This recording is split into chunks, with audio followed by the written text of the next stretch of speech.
বিসমিল্লাহির রহমানির রহিম। প্রায় প্রতিদিনই কোনো না কোনো মা অথবা বাবা আমাকে জিজ্ঞেস করেন, ডাক্তার সাহেব বাড়িতে তো আমরা সবাই থাকি, ছোট বড় সবাই, কেন বাচ্চাদের এত মশা কামড় দেয়? কেন বাচ্চাদের হাতে পায়ে আমার এই অবস্থা, কালো কালো দাগ হয়ে যাচ্ছে, র্যাশ হচ্ছে? অনেক প্রশ্ন মশার কামড় নিয়ে। এটা অবশ্যই একটা কারণ আছে, যে কারণে মশারা বেশি কামড় দেয় বাচ্চাদের মেটাবলিজম খুব বেশি হয় অথবা বিপাক্রিয়া খুব বেশি হয়, যার ফলে বাচ্চাদের গা খুব গরম থাকে, উষ্ণ থাকে। মশার একটা আকর্ষণ থাকে, যেসব বাচ্চাদের উষ্ণ ত্বক বা উষ্ণ শরীরের দিকে একটা আকর্ষণ থাকে, যার ফলে বাচ্চাদের বেশি মশা কামড় দেয়।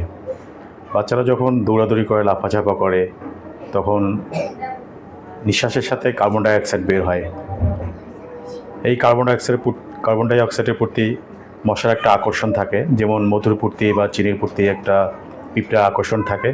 ঠিক কার্বন ডাই অক্সাইড এরকম একটা জিনিস, যেটার প্রতি মশার প্রচুর আকর্ষণ থাকে। কাজেই শ্বাস প্রশ্বাসের সাথে যখন কার্বন ডাই অক্সাইড বের হয়, তখন বাচ্চা ওই দিকে ছোটে এবং বাচ্চাদের কামড় দেয়। এছাড়াও আরও কিছু কেমিক্যালস আছে, যেগুলো ল্যাকটিক অ্যাসিড, অ্যামোনিয়া, এগুলো ঘামের সাথে বের হয়। এগুলোর প্রতিও মশার একটা আকর্ষণ থাকে, যার ফলে বাচ্চাদেরকে প্রচুর মশা কামড় দেয়। এই মশা কামড় দিলে বাচ্চাদের হিস্টামিন রিলিজ হয়। হিস্টামিন এক ধরনের পদার্থ, যেগুলো রিলিজ হলে বাচ্চাদের এগুলো খুব চুলকায়। হাত পা বা যেখানে কামড় দেয় সেখানে প্রচুর চুলকায়, যার ফলে লাল হয়, র্যাশ হয়, ঘা হয় এবং কালো দাগ হয়ে যায়। এটা প্রতিরোধ করার জন্য কিছু উপায় আছে, সেগুলো যদি আমরা মেনে চলি তাহলে হয়তো বা এই সমস্যাগুলো হবে না। বাচ্চাদের আমরা ফুল জামা পরায় রাখি, সুতি কাপড়ের, ফুল প্যান্ট, পায়জামার মতো, এগুলো যদি আমরা পরায় রাখি তাহলে মশার কামড় থেকে কিছুটা রক্ষা পাওয়া যাবে। কিছু মলম আছে, কামড় দেওয়ার পরে যদি আমরা দিই, হাইড্রোকর্টিসন বা এই ধরনের কোনো মলম যেগুলো পাওয়া যায়, এগুলো যদি লাগানো যায় তাহলে সেখানে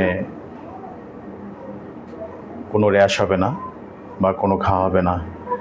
এবং যেহেতু হিস্টামিন রিলিজ হয়, অ্যান্টিহিস্টামিন জাতীয় কিছু ওষুধ যদি দিই আমরা, ফেক্সোফেন নামে পাওয়া যায়।